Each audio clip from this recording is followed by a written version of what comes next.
Welcome back everyone, Racer X here, and today we're going to talk a little bit about Ram and an offering that they should have coming down the pipe here very soon that I am really excited about. I think a lot of you guys will be excited about it as well. Ever since they announced that Tim Kuniskis was coming back to Ram, I knew that he was going to have some really cool stuff in store for us. It's going to take a little bit of time, but I definitely think a new mid-size truck is in the works right now. I'm going to talk a little bit about that today and why it will be such a great offering for Ram. I did speak with Tim Kuniskis several weeks ago, and he always gives me little clues as to what might be coming, so I'll give you guys a little bit of a hint in terms of some other stuff that may be coming down the pipe as well, or not be coming down the pipe. So we'll talk about that today. Lots of articles floating around about this mid-size truck, so today I will weigh in on it. If you guys are brand new to my channel, please hit subscribe, and off we go. T-minus 15 seconds.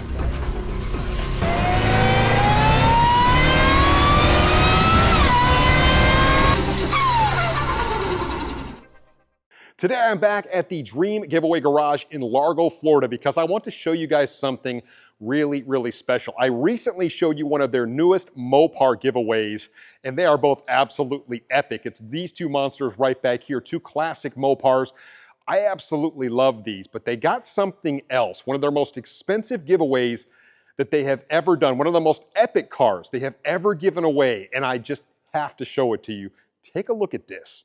And here it is in the flesh. It is a 2005 Ford GT. Words cannot describe how ridiculous this car looks in person. Just take a look at how low the front end of this car sits. Oh man, this is an amazing automobile. 6-speed manual. I will show you the interior of it. 315s in the back. Take a look at the engine. 5.4 liter supercharged engine, 550 horsepower, 500 pound-feet of torque, but a true supercar by anybody's definition. Just look at it from the back. Man, that thing is wide. I'm telling you guys, pictures do this thing no justice. I don't know how they managed to get a hold of one of these because they're very hard to find at a very exclusive club of people that owns these. It is amazing how low this car sits. Definitely an expensive car. They're giving $117,000 just to pay the taxes on this car. Check out the cooling right here, right here. It's just so many angles to this. It's really hard to describe. And then of course, check out the interior here. You've got that brushed aluminum. Really neat gauges right in here. I love the seats in this car. Everything about this car is wicked. You can see how the doors open right here on the top. It's a very different car. All business, what's not to love?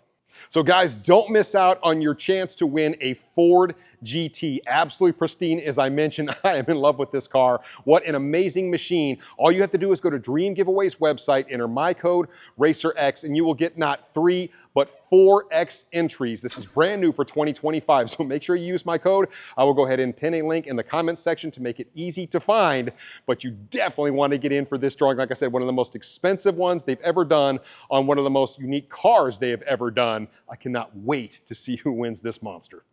I have had multiple conversations with executives from both Dodge and Ram about segments that I feel like are a big miss for the company. One of which is the compact segment for Dodge. Back when they used to make the Stealth, I've always talked about it. I would love to see a brand new redesigned Stealth, not necessarily an electric car, but obviously let's utilize that Hurricane 4, the Hurricane 6. You've got lots of different variants there, but we don't really have anything in the compact segment to bring young people over back to Mopar, back to Stellantis, if you will, right? We've got everything kind of getting out of control from a price perspective. And when you're a young person, you're not making a ton of money. We don't really have that entry-level offering. We have the Hornet. That's not really appealing to anyone that really loves the Dodge brand for what it is, what it stands for, and what it has stood for almost 100 years.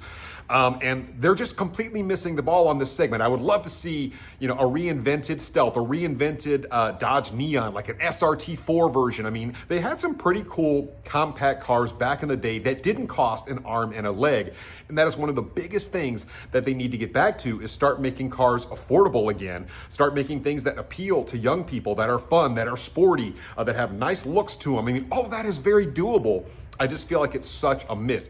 And the other really big miss, in my opinion, is on the midsize truck. I mean, there are a lot of companies out there that do really well with midsize trucks, and Dodge did really well with a midsize truck for a long time. 1987 is when they came out with the Dakota, and they had all sorts of cool variants in that truck. They had like the 5.9 RT. I mean, you can kind of go down the list. They made that thing all the way up until like 2010. They sort of changed the nameplate on it a little bit. It went over to like, you know, just the Ram as opposed to the Dodge Ram, and there was a bunch of other kind of weird name stuff that happened with that truck, but they did make it for a really long time, and it was a staple of the Mopar lineup. And you have other ones out there. You've got like the S10 that did so well for Chevy for a really long time. Of course, you have the Ranger that Ford is now doing, and then of course they came out with the Ranger Raptor. We'll talk about that as well. But you can imagine that a mid-sized truck would be squarely in the crosshairs of somebody like Tim Kuniskis, who knows that is a big miss, and they've got to get something out in that segment because one, it's going to be a lot cheaper than a full-size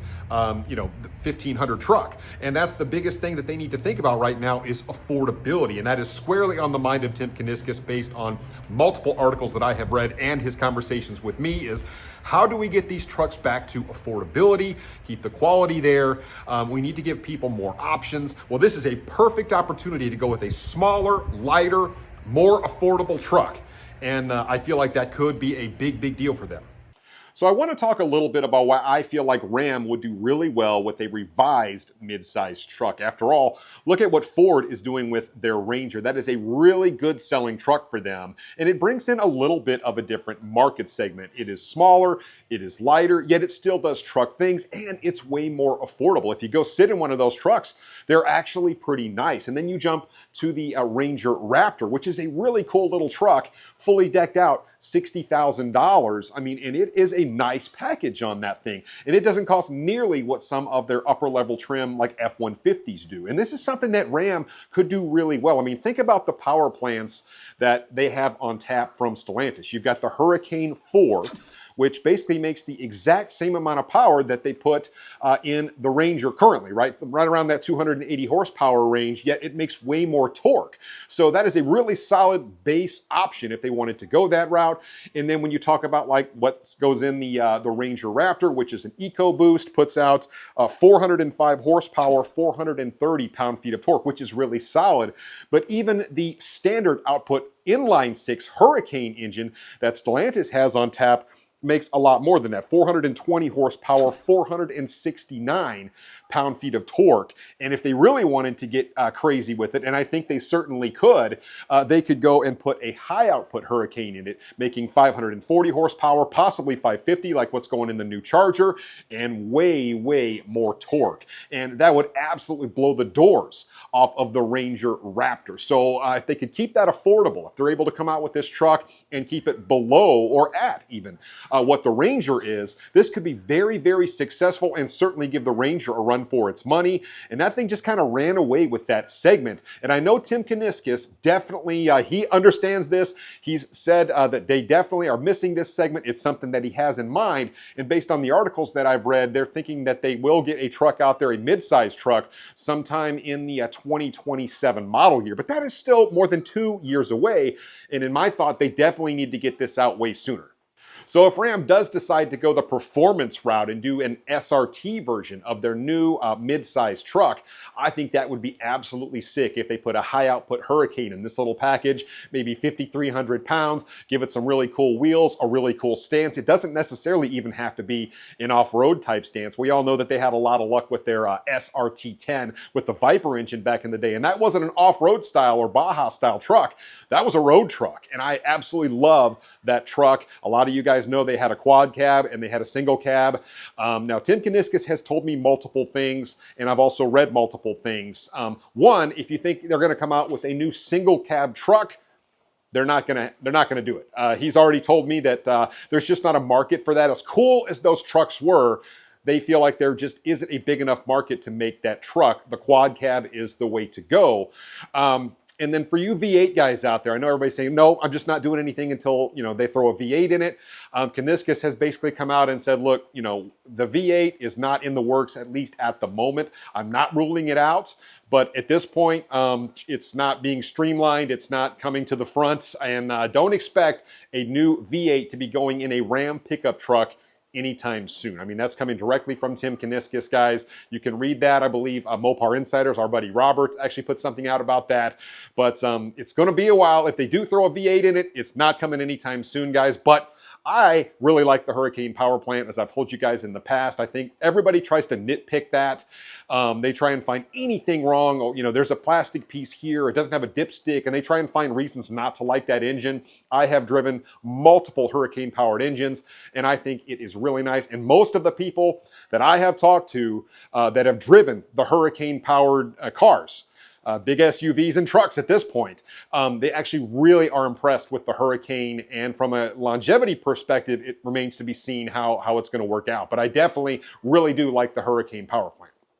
So anyway, guys, super crappy day out here. It's cold, it's rainy. We're not getting this car out today, that is for sure. But I just thought I would put my thoughts out there about a new midsize truck coming down the pipe from Ram. It's going to be a little while before we see it. I would really like to see it for the 2026 model year if they can get it together. I feel like they're just missing that market segment. They need to get in there. They need to challenge Ford and possibly steal a lot of that market share away. And as we know, we're kind of hoping these brands kind of come back to profitability, and this is one really good way to do it. And I might be a guy that would sign up for a really cool, you know, Ranger Raptor style pickup truck from Ram. I think that would be pretty darn cool. So anyway, let me know what you guys think in the comments down below, and I will catch you on the next one. So until then, Racer X.